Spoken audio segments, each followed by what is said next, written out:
Talking about what the people are saying on the social media, across social media platforms. And Olamide Odekunle is here for the trending now. Olamide, it's a beautiful Monday to you. What do we have in those stories? Honestly, Ibrahim, you always say no Monday blues over here. I struggle on Mondays, I tell you guys, because Nigerians get up to so much over the weekend, and so everything is trending, and I only get 20 minutes to tell you guys what's trending. So let's dive right in. Mr. Shomi, are you ready? Oh, let's do it. Let's have a look, boys. Good morning to our wonderful viewers. I like to say that TVC has a finger on the pulse and our eyes on the streets. And here on the Trending Now segment on the TVC Breakfast Show, we like to bring you some of the trending stories that are shaping the world that you and I live in. And now we begin today with this story that's really going viral online, where a Lagos man's pharmacy discovery is now fueling debate over the cost of healthcare. In a video that's going viral, this man says a prescription medicine priced at 40,000 naira at a pharmacy in Gbagada on Lagos mainland, it was sold for just 9,000 naira or 9,500 naira at another pharmacy on Lagos Island. This man also showed that both packs of medicine share the same batch number, with their barcode scans indicating that they were genuine medicines. Now, this yawning and big price gap has left many Nigerians asking how the same medicine can cost more than 4 times as much within the same city. Have a look at his experience. I will get this medication, and they refer me to this pharmacy to go and get it. When I got there, I asked them how much. They said 40,000 naira, and I paid. I left. But a friend of mine recommended another medication that I should get it. But I couldn't find that particular one around, so I had to go to the island today. When I got to the island, I got that particular medication and I saw this. So out of curiosity, I asked how much. He said 9,500 naira. So I bought one to compare to see if they are the same thing. As always here on Trending Now, this story caused quite a stir online. While some online users accused pharmacies of excessive markups, others pointed to higher operating costs, different supply chains perhaps, and maybe the absence of fixed retail prices for medicines in Nigeria. But this incident is also encouraging consumers to compare your prices, ask about generic alternatives where appropriate, and verify your medicines before buying, as healthcare costs, unfortunately, continue to rise. Let's have a look at social media. Basis Pop says, blame the system, not the merchant. There are factors that contribute to prices of commodities, e.g. exorbitant rent, local taxes, cost of power, etc. Once a business location is not favored by these factors, prices will go up for survival. Ayamu Forma says, we don't talk about this enough because all we do is point fingers at the government. My opinion is government needs to step in to regulate the high prices of products in the country. Now, Tima, I like to take stories on here that reflect the everyday realities of Nigerians. Mr. Shomi, you know, on Lagos Island, I believe this drug was 9,500 naira. And then on the mainland, it was 4 times the price. This is not a 5% increase. It's a huge gap. It's a huge disparity in the prices of these two medicines. And it begs the question, are people taking advantage of these rising inflation costs and sometimes the volatile economy of things, or was this price justified based on rent, fluctuating market prices and things like that, location? What's your take? Well, I don't think there's any explanation for that would be acceptable, you know, for that 4 times increase in the price of a drug available on the Lagos Island in any pharmacy, you know, for 9,000, 9,500 naira and selling for 40,000 in Gbagada. To start with, stores or pharmacies in premises on the Lagos Island will cost more than in Gbagada. So therefore, you cannot justify it. If you talk about power, the same power is affecting the pharmacy in Lagos Island and also on the mainland. So that is also not an explanation for it. The only possible explanation, as I can see it, is probably a generic alternative, you know, to the original one from the real manufacturer. But again, that does not explain it, because when you actually go to India, they are the major manufacturers of alternative medicines. You will realize that the price differential is not as much as that. It's never going to be more than ×2. To say ×4, I think that is human factor, like greed. which is involved in this? Yeah, I think there are different ways of looking at it. Prices of drugs might be very expensive on the mainland and cheaper in Lagos Island, simply because Idumota market, which is like the major entry point for most of the drugs coming out from different countries like India, etc. But then, if you now look at the price differentials, maybe you're not talking about the logistics, the market dynamics and all of that. The distance between Lagos Island to the mainland is not even that far. 40 minutes, max 50 minutes because it's Lagos and there's traffic and all of that. Why should it now be more than ×2 of the original price? So there are other things. It could be that the drug is actually original on the mainland and fake on the island. This is just me surmising. I'm not saying that's the case. And there is something about what we need to do as a government.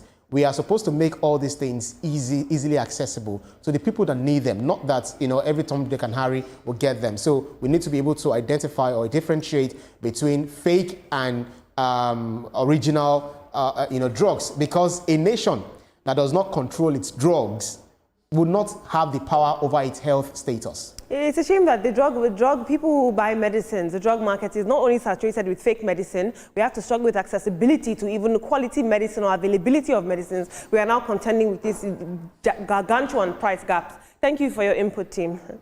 Like I said earlier on, you can check the batch number of your medicine and compare prices online. But moving on into politics, where Peter Obi is back in the headlines, but this time not for politics, but for a shopping trip.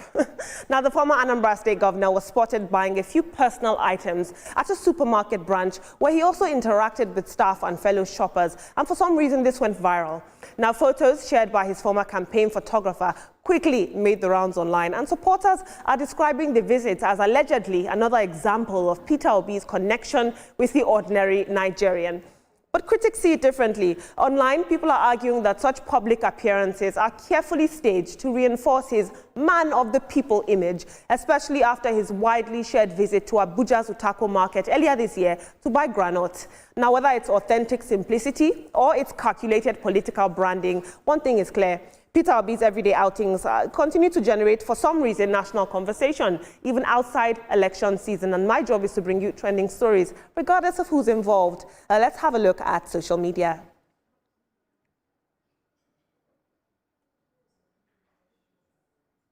Serena says, well, this is not what we should be celebrating. Please, it's not important stuff like this. It doesn't move me. And putting things like this online to make anyone believe in his excellency is childish, please. Sir Proye says, if this is generally about his personality, then these pictures wouldn't have found its way here. It's all for paparazzi and to shape public narrative. Good luck to you all. And finally, Focus says, humility of a true leader, accessible leader, strong and agile leader can do this once in a while because he knows the true price of things the masses are experiencing daily, not a distant, assumptive leader. I feel your pain when they don't. Team, this is very interesting. Like I said, this is going viral. And people might be begging the question, why are you always taking, stories like this, silly stories about Peter Obi? This is what people are talking about, and that is my mandate here. And everything is a political calculation and a political maneuver, Mr. Shomi, especially because we are entering, the 2027 cycle. Slowly, we are nearing it. So every single thing, even shopping at a supermarket, can be seen as a political calculation or maneuver. What do you make of this? Is this the optic of politics, or is it other people who are publicizing his everyday moments, or do you think this is intentional political branding? Well, this is purely political optics. I mean, forget about the fact that this was sent out by his own people, just to try and sell him as if he's in touch with the ordinary Nigerians, which I don't really believe he's in touch with. But you need to look at how he's exploiting public emotions. You refer to the issue of the groundnut, which people thought he bought. He merely priced the bottles of groundnut when he was on a campaign so he didn't buy trail. any? He was just on a campaign trail with the ADC. He was in ADC then, with the ADC candidate for Abuja local government area elections. And then he decided to price some bottles of groundnut. Well, I didn't see him buy it, but he priced it. So, and for them, that's enough to make a good optics as far as his campaign handlers, are concerned. So exactly, he's doing exactly the same thing now. Going into H-Medics, not Next. He owns Next. To try and portray himself as if he's pro-workers and he's also pro-shoppers. By moving in chatting with them and all that. This is just about politics. For me, this is a pedestrian way of campaigning. What Obi needs to do to assure Nigerians and those he's trying to convince is to come out with his manifesto. What do you represent? What will you do differently from what the government is doing? How will you change people's lives? Are you going to go back to the era of subsidy again or what? It should come out with a clear manifesto. That will sell well, better, than trying to price groundnut or going to staff to have a chat. Interesting. I think I agree with you because we've not really heard, manifestos from, major opposition parties, because it's all about one visitation, one outing, one comment, one tweet or the other.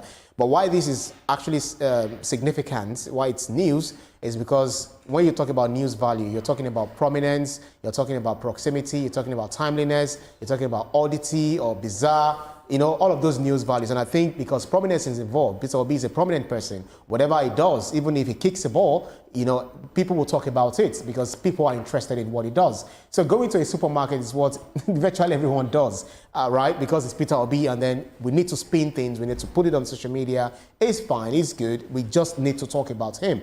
We need to keep talking about him, for his relevance, for the 2027 election. And those who have not met him will have the opportunity of meeting him. So we want to see manifestos. We want to see what you'd like to do for Nigeria in 2027. When they ask you questions about how you're going to solve power problem, security problem, you do not come and tell us that, no, I don't want to release my strategy or my solutions because the opposition will copy it. Come on, it's Nigeria. It belongs to every one of us. It's not about my idea is the best. It's about what we need to do together to help this country, because every one of us will go. This country will remain for our children to come. So we should just do everything we want to do rather than, going to supermarkets and what have you. But all the same, we hope that he has also paid the 25,000 naira he's owing the air, that air ticket that he failed to pay, and then he gave us another, lies as to what really transpired. Well, I don't know whether you noticed that somebody offered to pay on his behalf, and it seems the Nigerian Civil Aviation Authority or Federal Aviation Authority, would accept that payment as long as it's paid. Exactly. Steve, let's stick to the issue at hand. But I have to say, is the onus on the supporters of Peter Obi, who seem to not hold him accountable. Like you said, I would like to see more effective campaigning, more robust campaigning, in terms of his manifesto and his ideologies, as opposed to this. So I think the issue here is with the supporters holding him accountable. You say he's this amazing leader. Let him show us in his ideologies and his manifestos. What does he intend to do? Exactly. I feel like Peter Obi could cough and they'll say, wow, he's coughing. He understands Nigeria. That's a presidential cough. That's a presidential cough of a true leader. Thank you so much for your input, team. Moving on, in the world of social media, we're getting married young is once again a topic of conversation after our favorite content creator here on Trending Now, Peller, shared his personal reason behind his decision to settle down early.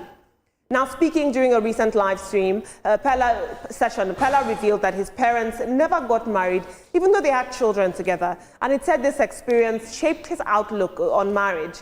He said he's now determined to do things differently by marrying his partner, Jarvis, whom he says disclosed that when he first shared his plans with his parents, they dismissed it as a joke and didn't believe that he was serious. He insists that he is ready to take that step now. This is what Peller had to say. Jarvis' eyes. My parents did not get married at the bonus, but I say I will break the. You break the I will break that course. Same with me. I must do marriage. I told my parents I want to get married. And when I tell them, it was like joke.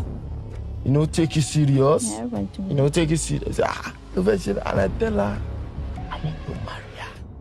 I love her. What if our marriage won't be? If I marry for 30 years old, that's the way I won't perform. Now I will still perform now. Well, Peller's comments have generated mixed reactions online. Some social media users are applauding his commitment to marriage, while others believe that he should take his time before he makes such a big and life-changing decision. I wonder what you thought about this. Heyman says, if this is real and not content, I like Peller for this, but I'd like to know if Jarvis feels the same way too. If she does, then they are good to go. Then all they'll need to keep the marriage going well is money, maturity, and mutual understanding. May God bless their marriage. I love to see a positive tweet. And official Holorunwa says, marriage isn't about finding a perfect person. It's about finding someone who complements your journey. And now, team, and Hola also says, now Jarvis I go hail here for not bowing to pressure or listening to people. She really holds on. I pray God keeps giving her the grace to hold on to him forever. Peller has shown that he really loves Jarvis and is ready to do anything for her. That's what most people need. I wish them the best. Now, team, whether it is Peller or whether it is Portable, there's always an intellectual conversation to be had, because the fact that these things are dominating social media tell us that this is what the young people are talking about, and it's shaping debates within their ranks. Mr. Shomi, young people are choosing to edge away from early marriage, if I'm being honest. I don't know if you know what a situationship is. That's what young people like these days. So to see such a young and popular and prominent couple choosing to settle down early, does that tell us we are inching towards going back to the institution of marriage? Are young people now trying to settle down again? What do you think? Marriage is an issue of the mind. It's just like beauty. It's in the eyes of the beholder. If Peller feels he's ready to get married, I will advise him first to take a cue from his parents. Probably you need to try common law husband and wife. Make sure you are able to live with this person and things are okay. Don't, hopefully, I hope you won't, get into marriage only to want to get out after a couple of years. That won't be right. So you might as well explore that option first, taking a cue from your parents. Otherwise, go ahead if you think you're able to do it. But remember, it's not just money that keeps a marriage together. There are other issues, character, tolerance, maturity. There are other issues that keep a marriage together. Yes, and I believe, Peller, if you ever stumble on this particular episode of ours, I think you should take that fatherly advice very, very seriously.